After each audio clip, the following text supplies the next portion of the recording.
Top quality और consistent performance के लिए सिर्फ सिल्वर पंप नाम याद रखना। सवाल तो सर ये भी उठा है कि डोनाल्ड ट्रंप चाह रहे थे क्या उसका 1% भी अमेरिका ने अचीव किया, और ज़ेलेंस्की ने भी ये बोल दिया है कि ऐसा लग रहा है कि रूस सीजफायर चाहता नहीं है। एक और बड़ी खबर का सर हम रुक कर रहे, भारत रूस का ज्वाइंट नेवी अभ्यास। ये देखिए आप, इंद्र नेवी 2025 के दौरान विध्वंसक बारूदी प्रहार की आपके सामने तस्वीरें।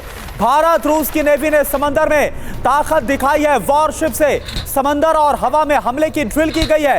इंद्र नेवी 2025 का सबसे नया और लेटेस्ट वीडियो इस वक्त आपके सामने। ये देखिए आप, भारत और रूस की नेवी की ये ज्वाइंट एक्सरसाइज, ये साझा युद्धाभ्यास, और इसका नाम है इंद्र नेवी 2025। ये 3 तस्वीरें आपके सामने, बंगाल की खाड़ी में इंद्र 2025 नेवी का ये साझा युद्धाभ्यास, आधुनिक हथियारों से लाइव फायरिंग की गई है।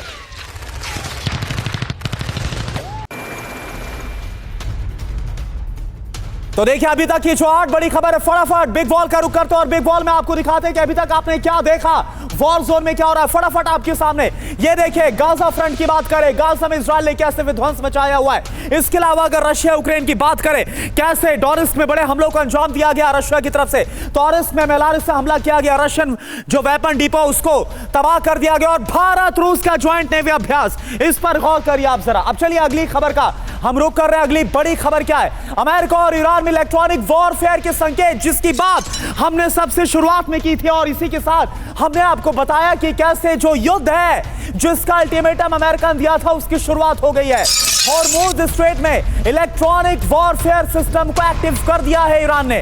हॉर्मुज स्ट्रेट में जीपीएस सिग्नल जाम हो रहे हैं। जीपीएस जैमिंग से इलाके में उड़ानों पर असर पड़ रहा है। ईरानी सेना के इलेक्ट्रॉनिक वॉरफेयर अटैक की आशंका है।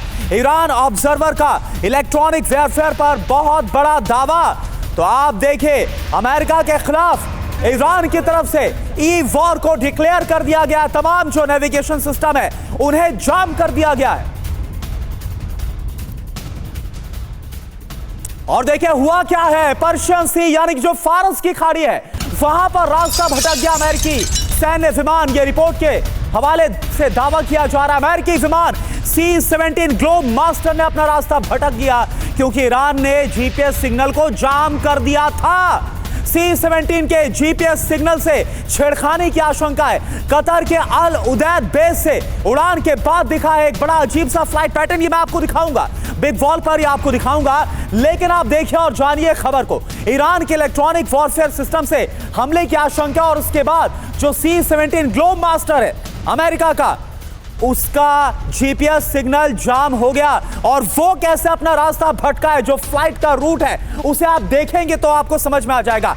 यहां पर अगर आप देखें, देखिए जो पर्शियन सी यानी कि जो फारस की खाड़ी है, जो हॉर्मुज स्ट्रेट है, वहां पर ये सब कुछ हुआ है। देखिए किस तरह से, अगर आप देखेंगे यहां पर दोहा से जैसे ये आगे बढ़ रहा है, ये जो C-17 यहां पर आप देखिए, C-17 ग्लोब मास्टर अमेरिकी विमान, ये आगे बढ़ेगा। ये देखिए जिगजैग जिगजैग जिगजैग जिगजैग, ये जो फ्लाइट पैटर्न है ये आपको नजर आएगा। और इसी से साफ पता चल रहा है, बहुत अजीब सा ये फ्लाइट पैटर्न, इससे आपको समझ में आएगा कि नेविगेट नहीं कर पा रहा था विमान, सही से इसको रास्ता नहीं मिल पा रहा था, और यही वजह है कि ये भटकता हुआ, ये देखिए कैसे ये फारस की खाड़ी में भटकता हुआ नजर आ रहा है। कतर बेस से इसने उड़ान भरी थी, और यही वजह है जो कहा जा रहा है कि ईरान ने, क्योंकि अमेरिका धमकियां दे रहा था, अमेरिका धमका रहा था, लेकिन ईरान ने ई वॉर को छेड़ दिया है अमेरिका के खिलाफ। अब इसका अंजाम क्या होगा, अमेरिका क्या करेगा, कैसे रिटेलिएट करेगा, यह अपने आप में बहुत बड़ा सवाल है। अब आप देखिए बिग वॉल पर पूरी जानकारी आपके सामने, पर्शियन सी की पूरी जानकारी आपको दे, लेकिन यहां देखिए फारस की खाड़ी में अमेरिकी विमान पर इलेक्ट्रॉनिक वॉरफेयर सिस्टम के हमले की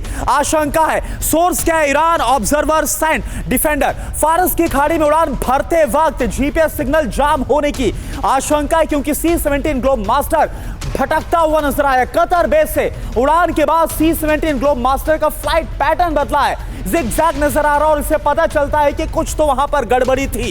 एक अजीब सा फ्लाइट पैटर्न नजर आया, और इसके साथ उड़ान भरता हुआ दिखा है C-17 ग्लोब मास्टर। और इस तरह से ईरान ने अमेरिका के सामने एक बहुत बड़ी चुनौती को उस वक्त खड़ा कर दिया, और यह कहा जा रहा है कि यह एक तरह से युद्ध की जो शुरुआत है वो कर दी गई। हॉर्मुज स्ट्रेट में इलेक्ट्रॉनिक वॉरफेयर सिस्टम को एक्टिव किया है, ये रिपोर्ट बता रही है। अनुज माथुर सर, मैं आप ही के पास आ रहा हूं, है क्या ये, क्योंकि अमेरिका ने तो 1 महीने का वक्त दिया था, 1 मई की डेडलाइन को डिक्लेयर किया, लेकिन उससे पहले जीपीएस सिस्टम का जाम करना, ये हो क्या रहा है सर?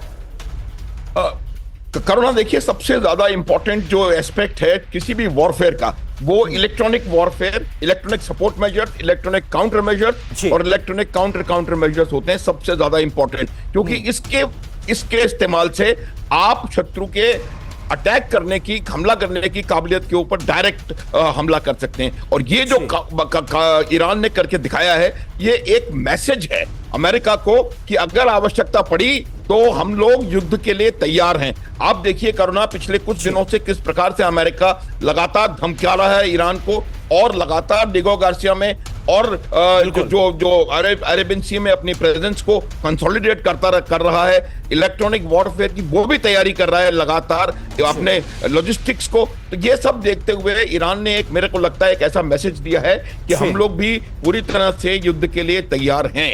ठीक है, यानी कि अमेरिका को बता दिया है कि किस तरह से अगर अमेरिका कुछ कर सकता है तो वो अमेरिका के खिलाफ क्या कर सकता है।